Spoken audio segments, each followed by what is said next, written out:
하나님의 아들 예수 그리스도의 복음의 시작이라. 성경에서 하나님, 예수님, 성령님, 그 다음으로 많이 듣고 또 사용되는 말이 있다면 그건 아마 복음이라는 말일 것입니다. 그래서 신약 성경도 그 복음을 설명하고 보여주는 복음서로 시작을 하고 있습니다. 여러분이 아시다시피 복음서는 4개가 있습니다. 뭐죠? 마태, 마가, 누가, 요한복음이에요. 그 중에 이 마태, 마가, 누가 복음, 이 세 복음을 우리는 공관복음이라 이렇게 말을 해요. 아마 여러분 중에는 이 공관복음이라는 말조차도 처음 들어보신 분이 계실 겁니다. 괜찮습니다. 왜 공관복음이라 그랬느냐면 이 세 복음서는요, 그 복음서의 내용들이 비슷비슷해요. 그리고 그 복음서를 기록하는 관점, point of view가 비슷하기 때문에 공관이다, 같은 관점이다. 그래서 공관복음이라 이렇게 얘기합니다. 근데 그 중에서도 오늘 우리가 살펴보는 이 마가복음은요, 복음서 중에 가장 먼저 기록이 되었어요. 그러다 보니까 성경학자들은 나머지 마태, 누가, 요한복음들은 어쩌면 이 마가복음을 참조해서 기록했을 것이다 라고 그렇게 추정을 합니다. 마가복음은요, 누가 기록했을까요? 마가죠. 이 마가는요, 원래 유대 출신의 의사였습니다. 닥터예요. 그래서 그의 유대식 원래 이름은 마가가 아니라 마르도카이였습니다. 그런데 이 사람이 이름을 바꿔요. 왜냐하면 자기는 이 유대 사람뿐만 아니라 전 로마에 걸쳐서 이 예수님 복음을 전하고 싶은 거예요. 그래서 로마식으로 자기 이름을 바꾸는데 그 이름이 바로 마가, 마크인 겁니다. 이 마가는요, 원래가 출생이 아주 믿음 좋은 어머니 밑에서 태어났어요. 얼마나 그 어머니가 믿음이 좋으셨느냐 하면 초대교회 당시에는요, 예배 드릴 장소가 많지 않았잖아요. 그런데 이 마가의 엄마는 자신의 집을 예배 장소로 오픈을 해서 성도들이 모여 예배를 드리게 했어요. 오늘 우리는 사실 오이코스 모임 하나도 우리 집에서 할 수 있도록 오픈하는 것을 힘들어하고 부담스러워하지 않습니까? 그런데 마가의 엄마는 오이코스 모임 정도가 아니라 전체 교인들이 모이는 예배를 자기 집에서 할 수 있도록 할 정도로 대단히 믿음이 좋은 분이었습니다. 그렇게 믿음 좋은 엄마 아래 믿음 좋은 아들이 나올 수밖에 없는 것이죠. 이 마가는요, 또 여러분이 잘 아시는 바울과 함께 동역했던 바나바의 친척이기도 했습니다. 그래서 그 인연으로 말미암아 바울하고 바나가 떠났던 전도 여행 때, 1차 전도 여행 때 동행하기도 해요. 그게 바로 이 마가복음을 쓴 마가입니다. 마가복음은요, 다른 복음서에 비해서 유난히 다른 점이 하나 있어요. 그게 뭐냐면 여러분이 좋아하시듯이 짧다는 거예요. 16장. 예수님에 대해서 기록하고자 한 목적은 사복음서가 다 같습니다. 그런데 마가복음은 주로요, 예수님의 설교를 쓰지 않습니다. 그리고 예수님의 이적적인 행동들, 예수님이 하신 일들에 대해서 아주 객관적으로 사실적으로 그것을 기술하는 데 집중하고 있기 때문에 짧은 거예요. 이것은 아마도 그 당시에 메시아에 대해서 신학적으로나 혹은 역사적으로 지식이 부족했던 이 로마 사람들에게 있어서는 오히려 번잡한 이론이나 예수님의 설교나 이런 교훈보다는 예수님의 직접적인 행동들, 막 병 고치고 귀신 쫓아내고 이런 것들이 훨씬 더 로마인들에게 잘 받아들여질 수 있었기 때문일 것입니다. 또 특별히요, 마가복음만이 갖는 특별한 특징이 하나 더 있어요. 그건 뭐냐면 마가복음은 예수님의 행적 중에서도 특별히 고난받는 예수님의 행적을 많이 기록하고 있다는 겁니다. 여러분이 아시다시피 마태복음은요, 구약의 예언을 성취하신 왕이신 예수, 이 예수를 기록해요. 누가복음은요, 완전한 인간으로 오신 예수, 인자라 그러죠. 이 인간이신 예수를 기록해요. 또 요한복음은요, 하나님의 아들이신 예수, 이 예수를 강조합니다. 그런데 지금 마가복음은 그 중에서도 종의 모습으로 오신 예수, 섬기는 자, servant king, 섬기는 자로 오신 예수를 부각을 시키고 있다는 거예요. 그것도 특별히 고난받는 종의 모습을 주로 다룹니다. 이것은요, 마가복음의 전체 내용 중에 거의 40%, 거의 절반이 예수님의 마지막 한 주간, 고난받는 그 한 주간의 역사적 사실을 기록하는 데 집중하고 있다는 사실, 이걸 통해서도 알 수 있습니다. 그렇게 한 이유가 뭐냐면, 당시에 마가복음의 독자였던 이 로마의 기독교인들이 그 당시에 네로 황제가 신앙인들을 핍박했던 그 엄청난 핍박과 환난 가운데 있었기 때문에 그렇습니다. 그래서 마가는 이 복음서를 통해서 그 당시에 그리스도인들이 예수님의 고난을 묵상하면서 우리만 이렇게 고난당한 게 아니었구나, 예수님도 우리를 위해서 생명을 버릴 만큼 그렇게 아프고 힘든 시간을 겪었구나, 그래서 그 고난을 이겨가도록 이 마가복음에서 특별히 고난을 다루었던 것입니다. 오늘 사실 이 자리에 앉아 계신 여러분들은 내가 예배 드리고 싶으면 예배 나오고, 또 급한 일이 있거나 예배 안 드리고 싶으면 안 나오고 그러기도 하잖아요. 그러나 그 당시에 이 기독교인들은 생명을 바치고 예배를 드렸습니다. 예배 한번 드리는데 목숨을 드려야 될 정도로 목숨 걸고 그렇게 신앙생활을 했어요. 그래서 마가는 그런 목숨 걸고 신앙생활을 하는 그들에게 신앙의 도전을 주고 위로를 주고 힘을 주기 위해서 이 마가복음을 기록을 했던 것입니다. 그런 의미에서 사실은요, 이제 신앙생활이 점점 힘들어진 오늘 이 시대에도 이 마가복음은 필요합니다. 여러분 기억하십시오. 이제 앞으로 시간이 가면 갈수록 여러분 절대 신앙생활하기 쉬워지지 않습니다. 점점 더 신앙생활하기 어려워질 거예요. 이제 예수님이 다시 오시기 멀지 않으면 사탄이 엄청난 역사를 해서 교회를 공격하고 여러분들의 신앙생활을 하는 삶을 공격할 거예요. 그래서 어쩌면 초대교회처럼 나의 생명을 내어놔야 되고 내가 희생과 또 손해를 감수해야 되는 그런 신앙생활을 할 수도 있다는 것입니다. 그런 의미에서 이 마가복음은 오늘 이 자리에 있는 우리 모두에게도 필요한 복음이라고 저는 믿습니다. 마가복음은요, 다른 복음서들과 마찬가지로 주제가 뭐냐? 예수님이 하나님의 아들로서 그리스도이심을 증거한 거예요. 여러분, 이 4개 복음서가 사실은 주제가 다 똑같아요. 왜 복음서를 기록했느냐? 예수는 하나님의 아들이시고 그리스도라는 것을 기록한 것이 복음서예요. 그러다 보니까 이 복음서들은요, 구조가 다 비슷해요. 여러분 성경 한번 마태, 마가, 누가, 요한을 한번 쭉 보십시오. 구조가 다 비슷한데 먼저 서론 부분에서는요, 예수님이 하나님의 아들이시고 그리스도라는 것을 여러 사람들의 입술을 통해서 증거해요. 물론 마가복음은 비교적 짧게 이 세례 요한의 얘기만 통해서 그걸 증거하지만, 예를 들면 마태복음 같은 데는요, 한 장 정도가 아니라 1장에서 무려 3장에 걸쳐서 많은 제자들을 통해서 예수는 하나님의 아들이고 그리스도라는 얘기를 합니다.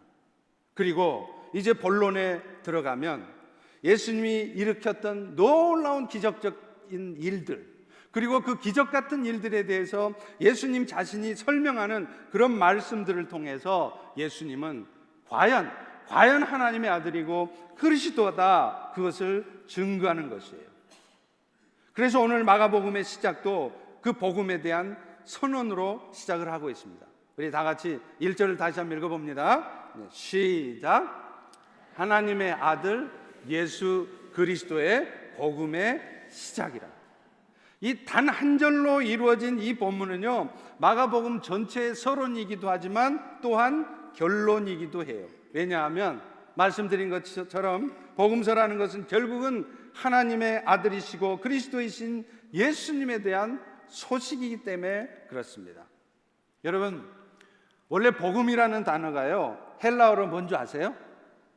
여러분, 이 정도는 좀 알고 계셔야 돼요. 그래서 어디 가서 좀 잘난 척을 좀 하세요.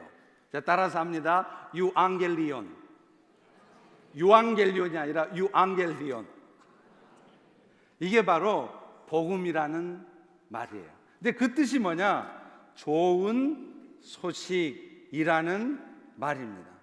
실제로 이 단어는요, 로마 제국 시대의 황제가 전쟁에서 승리를 했거나 혹은 그 황제가 새로 등극할 때, 왕으로 올라갈 때 그 소식을 전할 때 이 유앙겔리온이라는 단어를 썼어요.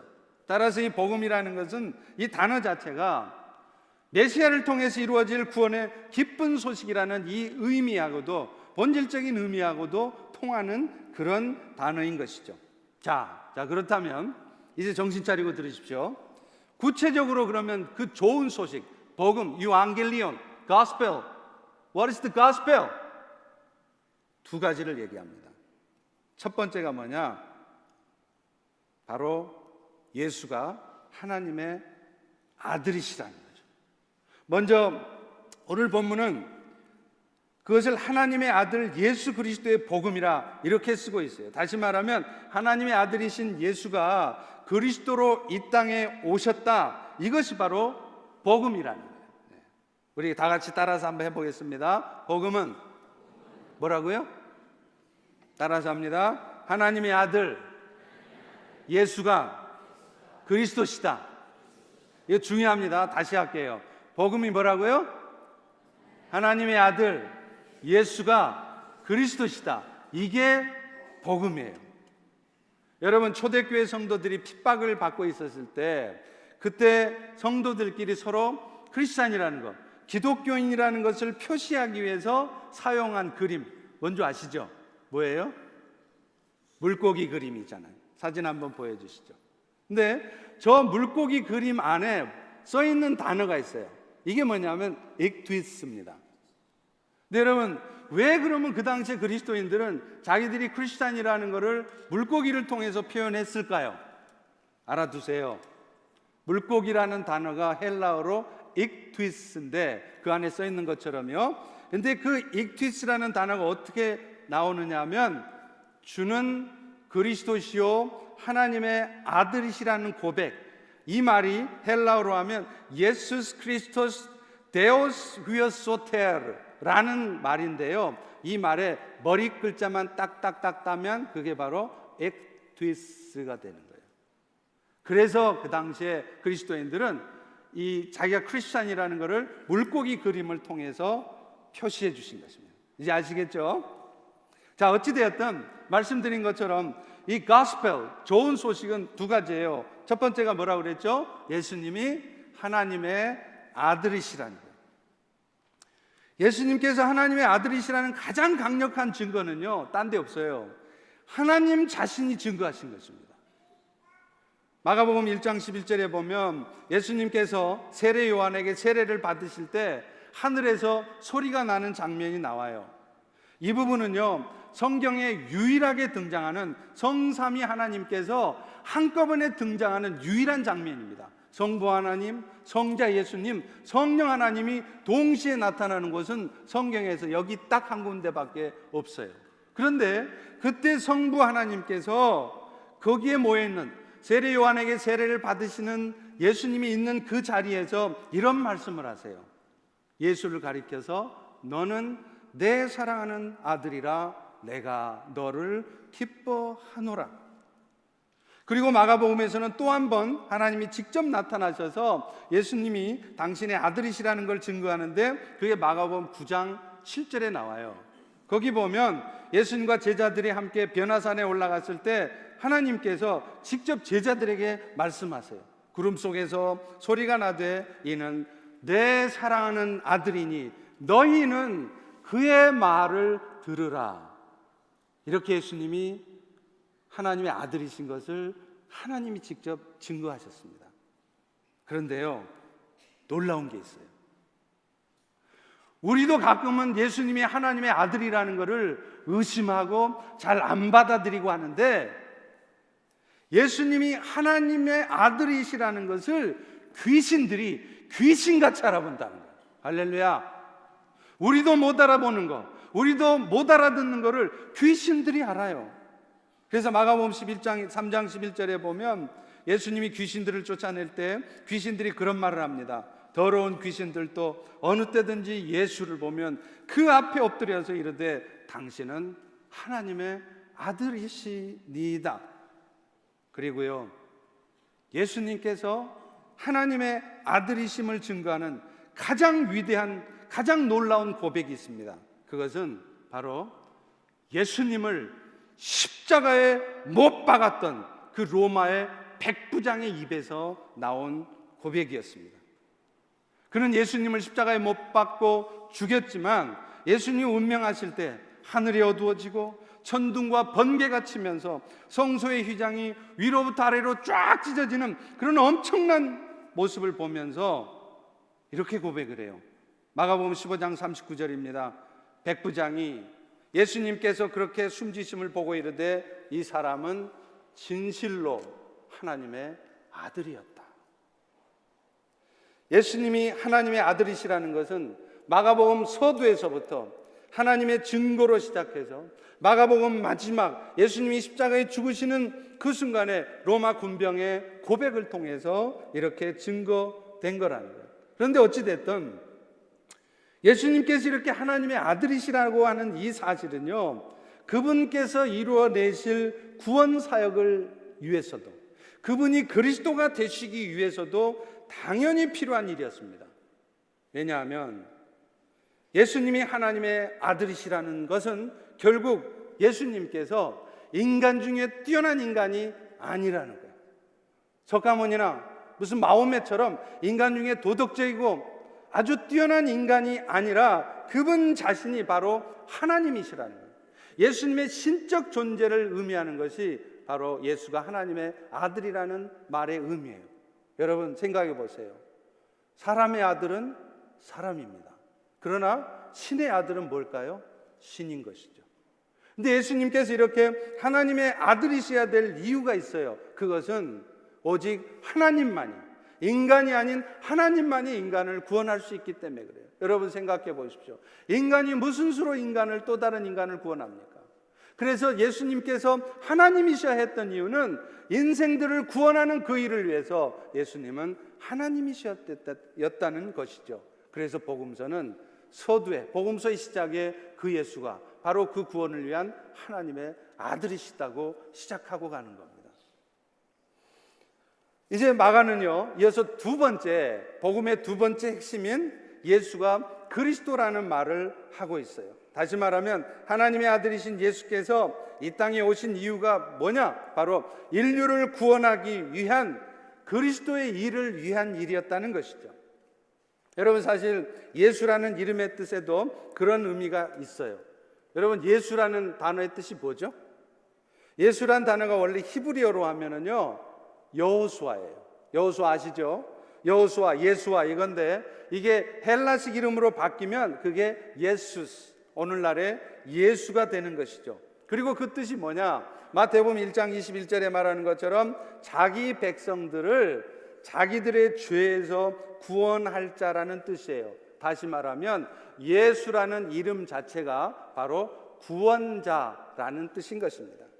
그런데 마가는 이 예수님을 또 다른 표현으로 뭐라 그랬느냐면 그리스도라고 쓰고 있다는 것이죠.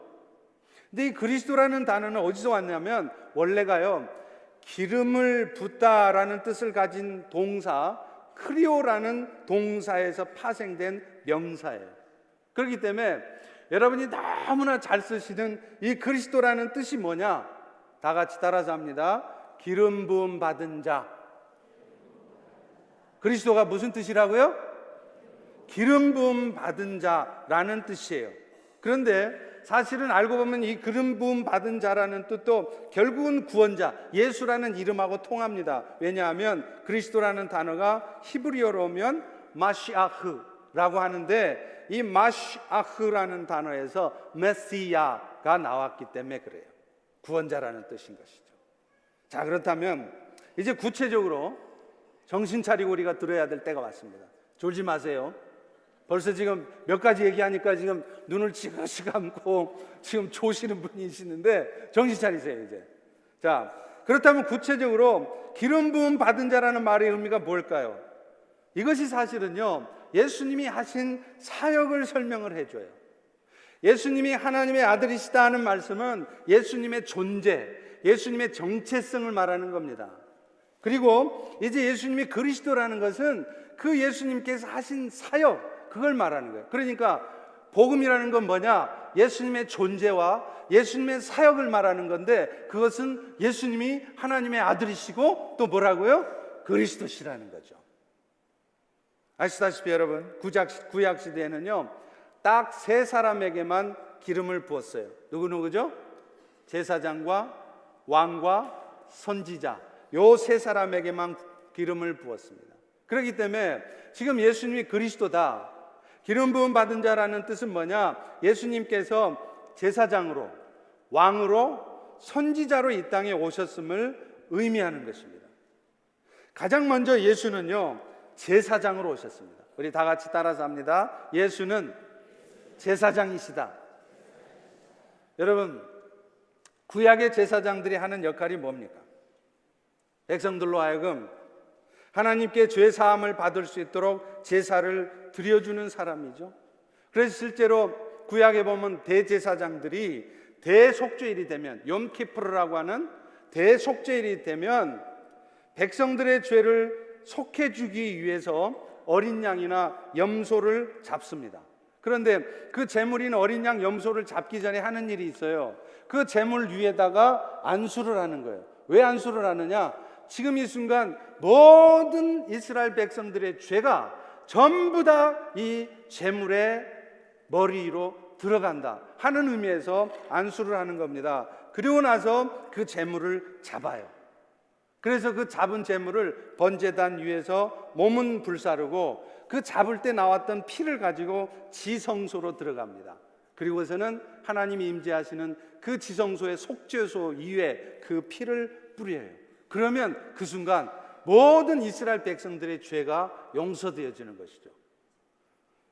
히브리서 9장 22절에 보면 그 말씀이 나와요. 율법을 따라 거의 모든 물건이 피로써 정결하게 되나니 피 흘림이 없은즉 사함이 없느니라, 이렇게 말씀하고 있기 때문입니다. 대제사장은 이렇게 모든 백성들의 죄가 피를 뿌림으로 속죄되게 한 다음에 성막 밖으로 나갑니다. 그러면 성막 밖에 여러분처럼 수많은 이스라엘 백성들이 기다리고 있어요. 그러면 그 백성들을 향하여 대제사장이 선포합니다. 이제 너희들의 죄가 1년 동안, 평생은 아니고 1년 동안 너희들의 죄가 용서되어졌다라고 죄사함을 선포하는 것입니다. 그런데 여러분, 지금 예수가 그리스도로 오셨다, 다시 말하면 제사장으로 오셨다는 말은 뭐냐? 예수님 자신이 스스로 제물이 되셔서 여러분들의 죄를, 백성들의 죄를 용서함 받게 하신 분이라는 의미입니다. 다만 동물의 제사와 예수님의 제사는 차이가 있어요. 예수님의 피는 그분 자신이 죄가 없으신 몸으로 흘린 피였습니다. 그렇기 때문에 온전하신 가운데 드려진 피였기에 단 한 번의 제사라도 영원한 효력을 갖는 것이에요. 그래서 히브리서 10장 11절 12절에 보면 이런 말씀이 있습니다. 제사장마다 매일 서서 섬기며 자주 같은 제사를 드리되 이 제사는 항상 always, 항상 죄를 없이 하지는 못한다는 거예요. 그런데 그리스도께서는 죄를 위해서 제사를 드리되 영원한 제사를 드려요. 한 번의 제사로 영원토록 효과가 있는 제사를 드리심으로 말미암아 그 예수님의 피 때문에 백성들의 죄가, 오늘 여러분들의 죄가 한 번의 제사로 영원토록 용서되게 되었다는 것입니다. 여러분, 결국 예수가 그리스도시라는 말씀은 그분 자신이 제물이 되셔서 자신의 피로 우리의 죄를 깨끗게 하시는 제사장 이신 것을 말씀한 것입니다. 사실 오늘 우리는요, 우리 스스로의 힘으로는 도저히 죄의 문제를 해결할 수 없습니다. 왜요? 저와 여러분, 우리 모두의 안에는 여전히 죄악된 본성이 남아있기 때문에 그렇습니다.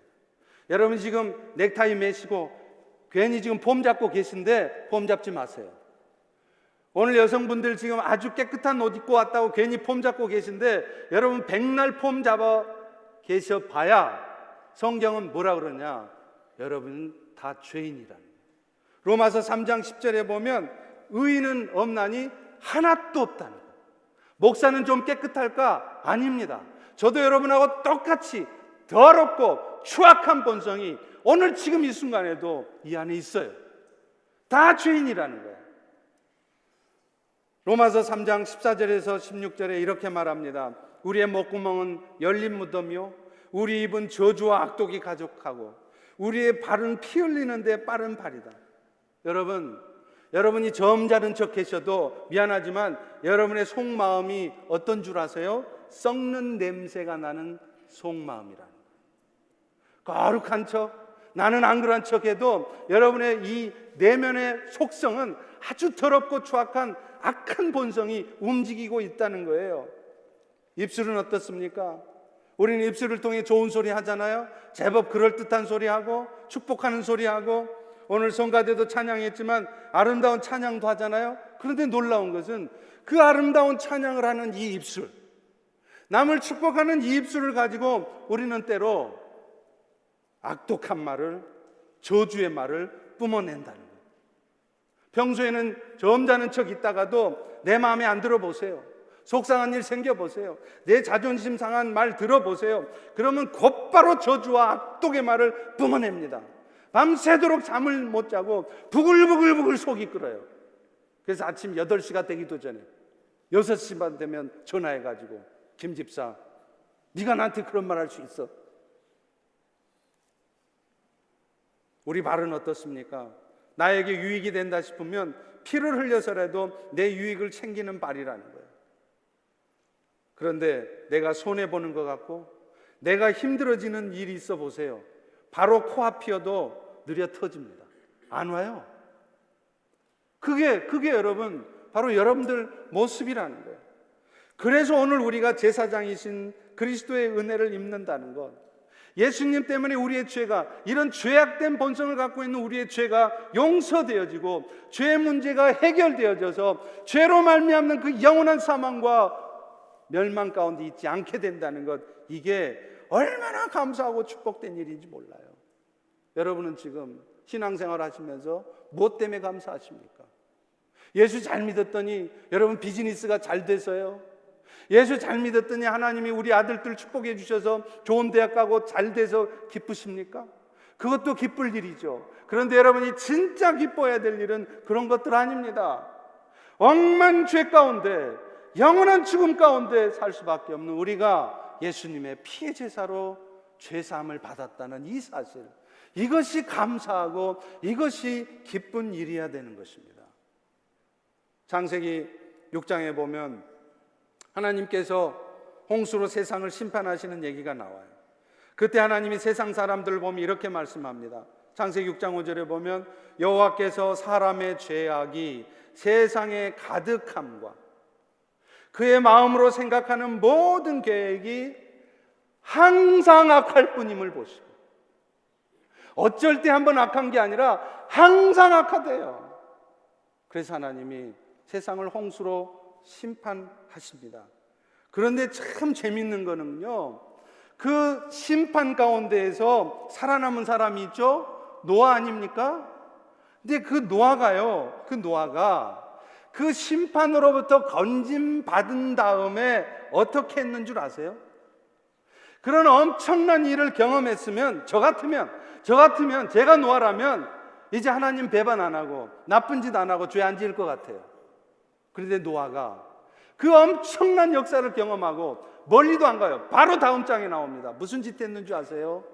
포도주에 취해서 추태를 보입니다. 여러분 이게 뭘 말하는 줄 아세요? 사람은 항상 악하다는 거예요.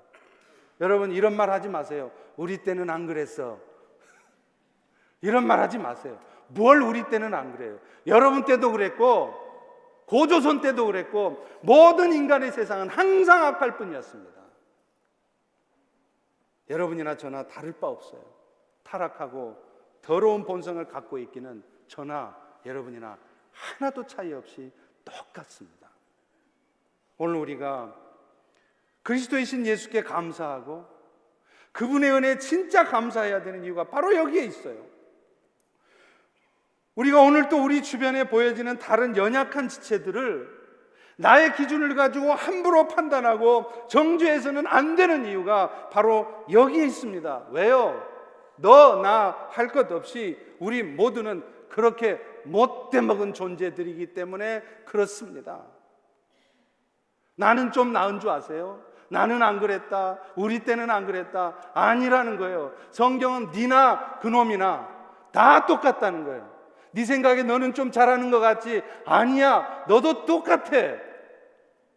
그렇기 때문에 오늘 우리는 진짜 감사해야 될 게 뭐냐? 예수님 때문에 우리의 죄가 용서되어지고 영원한 생명을 얻은 것입니다. 그리고 그 은혜 때문에 오늘 우리는 함부로 남을 판단해서는 안 됩니다. 나의 생각과 나의 삶의 기준과 나의 경험과 나의 지식을 가지고 남을 함부로 판단하고 재고 정죄하지 마십시오. 그것이 예수의 은혜를 생각하는 사람들의 모습이에요. 두 번째로요, 예수님이 그리스도시라는 말씀은 그분이 바로 왕으로 오셨다는 거예요. 여러분, 복음에는요 여러 가지 내용이 있어요. 근데 많은 성도들은 복음하면 뭘 생각하느냐면 십자가의 사역만 생각해요. 다시 말하면 예수님의 제사장으로서의 사역만 생각한단 말이에요. 그런데 복음에는 예수님의 제사장 사역만 있는 게 아니라 왕으로서의 사역이 있고 선지자로서의 사역이 있어요. 이 두 번째, 세 번째 복음에 대해서는 성도들이 별로 집중을 안 해요. 그래서 제가 펠로우십교회 와서도 계속 얘기했던 게 뭔지 아십니까? 바로 이 두 번째, 세 번째 복음이에요. 예수는 십자가에 죽으셨을 뿐만 아니라 부활하신 다음에 저 멀리 저 안드로메다 성좌 뒤편에 숨어 계신 게 아니라 오늘 우리 안에 들어와 계시다는 거예요. 영으로 들어와 계시고 왕으로 들어와 계신다는 거예요. 이 복음을 놓치니까, 이 복음을 모르니까 성도들이 삶이 안 바뀌어요. 그저 예수 믿고 천국 간 거 그거 고맙고 감사하지, 실제 세상 사는 모습 보면 세상 사람하고 하나도 다른 게 없어요. 똑같이 화내고 똑같이 불평하고 똑같이 원망하고.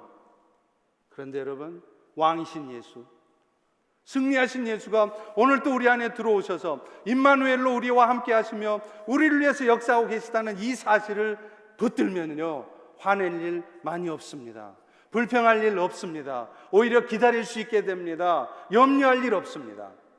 이 복음이 오늘 저와 여러분 우리 모두에게 필요한 것입니다. 여러분, 왕이 뭐 하는 것입니까? 우리는 왕하면 그저 다스리고 군림하는 왕을 떠올리죠. 그런데 원래 왕을 세운 목적은요 자기 백성을 보호하는 데 있었어요. 왕이라는 단어가 히브리어로는 멜렉인데 그 뜻이 뭐냐? 다스리는 자라는 뜻만 있는 게 아니라 보호하는 자라는 뜻이 있습니다. 여러분, 세계 역사에서요 중세 시대를 지나고 근세가 들어가면 이른바 군주국의 시대가 옵니다. 봉건 시대 제후들이 서로 합의를 해가지고 왕을 세워요. 그런데 그 봉건제들이 합의해서 왕을 세운 이유도 똑같아요. 왜 그랬느냐? 우리는 이제 왕의 당신의 명령을 철저히 순종하고 따를 테니까 당신 왕은 우리 이 백성들을 보호하고 지켜주라. 이것이 바로 왕을 세운 목적이었다는 거예요. 따라서 예수가 그리스도로 이 땅에 오셨다, 왕으로 오셨다는 뜻은 뭐냐? 그 예수님께서 왕의 권세를 가지고 여러분들을 보호하시고 지키시는 분이라는 거예요. 예수 믿으면 맨날 생활에 제약이 있고, 예수 믿으면 내가 이민 와서 죽으라고 벌어놓은 돈 다 헌금해야 되고 내 재산 뺏어가고 맨날 없는 시간 쪼개서 교회 나와서 봉사해야 되고, 여러분 이렇게만 생각하니까 여러분의 신앙생활이 재미가 없는 거예요. 부담스러운 거예요. 아닙니다. 예수가 왕이시라는 얘기는 여러분을 부담 주고 여러분 거 뺏어가고 여러분 힘들게 하는 게 아니라 결국에는 여러분을 보호하시고 지키시겠다는 거예요. 왕이신 예수는 십자가에 죽은 후에 3일째 되는 날 부활하심으로 말미암아 사탄과의 싸움에서 승리하십니다. 그래서 골로새서 2장 14절도 통치자들과 권세들을 무력화하여 드러내어 구경거리로 삼으시고 십자가로 그들을 이기셨느니라, 이렇게 말하잖아요. 이 통치자들과 권세들이 뭐예요? 오늘 또 세상을 다스리는 사탄과 그를 추종하는 악한 영들을 말합니다. 여러분, 오늘 세상 살기 힘드시죠? 여러분 중에 나는 행복한, I'm happy, I have no problem, 그런 분 계세요? 아닙니다. 틀림없이 여러분 각자는 다 종류만 달랐지 크고 작은 문제가 다 있어요. 왠지 아세요? 이 세상은 지금도 사탄이 역사하는 세상이기 때문에 그렇습니다. 왜 사람들의 관계가 힘듭니까? 악한 영들이 역사하기 때문에 그래요. 사람들의 관계에 비집고 들어가서 그 사이를 갈라놔요, 분열시켜요. 그게 악한 영들이 하는 짓이에요. 그런데 세상은 그 사탄과 악한 영의 노름에 놀아나는 거예요. 그런데 중요한 게 있습니다. 예수가 그 모든 사탄의 권세를 이기시고 승리하신 예수라는 거예요. 그 승리하신 왕이 너무나도 감사하게 오늘 우리 안에 임마누엘로 들어와 계십니다. 영으로 들어와 계십니다. 그리고 더더욱 감사한 것은요, 우리 역시도 그분으로 말미암아서 그 왕이신 예수, 승리하신 예수로 말미암아 어떤 사탄의 역사도 이겨내면서 왕 노릇하는 자로 살아가는 존재가 되었다는 거예요. 그래서 로마서 5장 17절에도 이런 말씀을 합니다. 은혜와 의의 선물을 넘치게 받는 자들은 또 한 분 예수 그리스도를 통하여 생명 안에서 왕 노릇하리로다. 지금 여러분이 예수님 때문에 왕 노릇하는 자라는 거예요. 여러분은 지금 왕 노릇하며 사십니까? 아니면 사탄의 종 노릇하며 사십니까? 왕 노릇하며 산다는 게 뭘까요? 어떤 사탄의 역사 앞에서도 안 흔들리는 겁니다. 승리하신 예수를 붙들고 흔들리지 않고 오늘 또 하나님의 뜻대로 하는 거예요. 내가 있어야 될 자를 지키고 내가 오늘 또 해야 될 일을 하고 내가 오늘 또 가야 될 길을 묵묵히 가는 것, 이것이 바로 왕 노릇하는 자의 삶이라는 거예요. 근데 안타깝게도 오늘날 많은 교회들은, 오늘날 많은 그리스도인들은 이 왕이신 예수를 놓치고 살아요. 왕 노릇하는 게 아니라 세상 사람하고 똑같이 사탄의 종 노릇하는 거예요. 사탄한테 깨끗이 속아 넘어가서 그 사탄의 종 노릇하며 살아가는 거예요. 여러분, 칼자루를 쥐고 사십시오. 왕 노릇하는 게 칼자루를 쥐고 사는 거예요. 칼자루를 쥐고 있으면 사탄이 여러분 인생에 무슨 짓을 벌여도 아무 일 없습니다. 주도권이 나한테 있어요. 그런데 많은 성도들이 안타깝게 칼자루를 잡고 사는 게 아니라 칼날 잡고 살아요. 그러니 사탄이 역사 안 하면 가만히 있으면 좋은데 사탄이 한번 역사하기 시작하면 난리가 나는 거예요. 큰일 났다, 이거 큰일 났다. 원망과 염려와 불평과, 이게 왜 그러느냐? 칼날 잡고 사니까 그런 거 아니에요? 왕 노릇하지 못하니까 그런 거라는 거예요. 여러분, 사탄이 아무리 역사해도 결국은 그것은 우리를 위해서 유익한 것이 되도록 하나님이 역사하십니다. 로마서 8장 28절이 그거 아닙니까? 하나님의 뜻대로 부르심을 입은 자들에게는 모든 것이 합력하여 선을 이루게 된다는 것입니다. 그러니 오늘 여러분이 어떤 절망적이고 어떤 힘들고 어려운 상황이 있어도 그런 상황이 사실은 여러분 인생에 필요하기 때문에 와 있는 겁니다. 그러나 그 일들을 통해서 하나님은 여러분을 향한 선한 뜻을 이루시고야만 한다는 거예요. 내가 왕이신 예수를 붙들고 산다는 게 뭐냐면 그 결론을 붙들고 사는 거예요.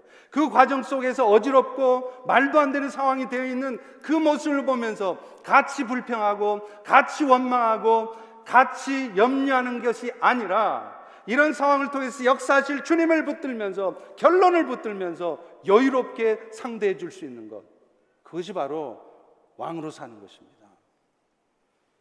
여러분, 모압 왕 발락이 발람 선지자를 데려다가 이스라엘 백성들을 저주하려고 하잖아요.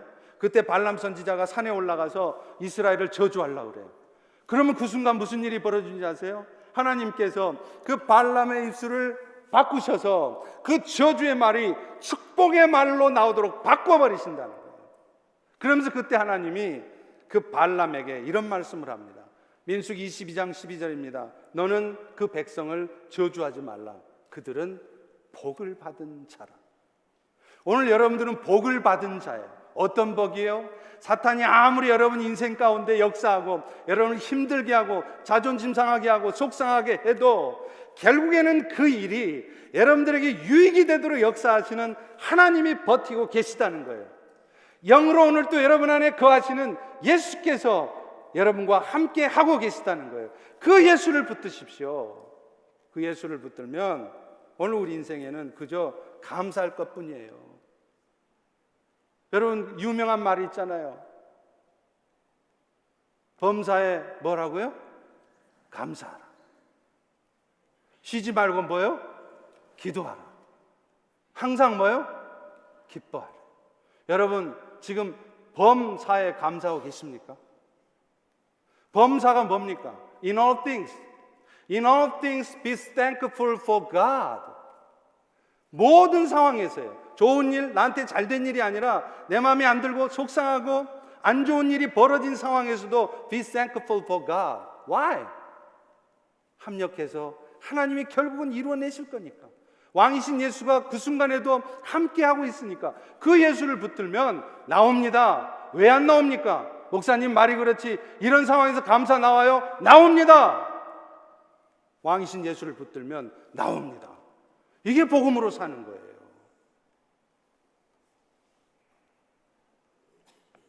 마지막으로 그분은 선지자로 오셨습니다. 여러분 구약의 선지자들이 하는 일이 뭐죠? 하나님의 뜻을 전달하는 거예요. 오늘 예수가 선지자로 오셨다는 말은 예수님이 우리에게 하나님의 뜻을 전달하는 분이시라는 거예요. 이 세상의 주인이 누굽니까? 트럼프 대통령입니까? 문재인 대통령입니까?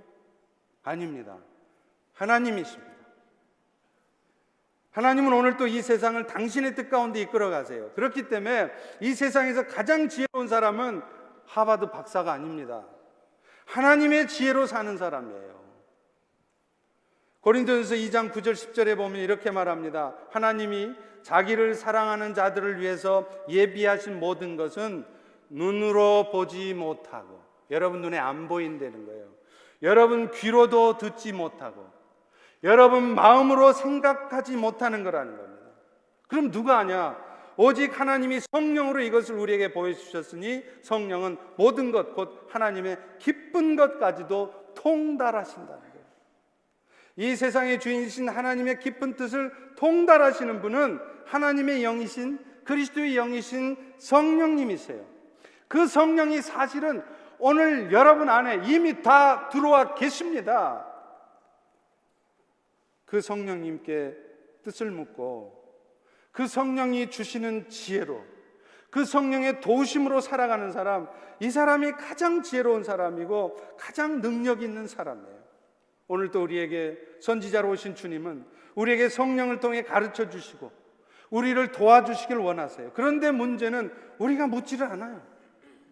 우리가 도우심을 구하지 않는다는 겁니다. 그러면서 내 마음대로 합니다. 컴퓨터 앞에 앉아서 죽으라고 밤새도록 궁리해 보십시오. 여러분 비즈니스가 좋아지나? 안 됩니다.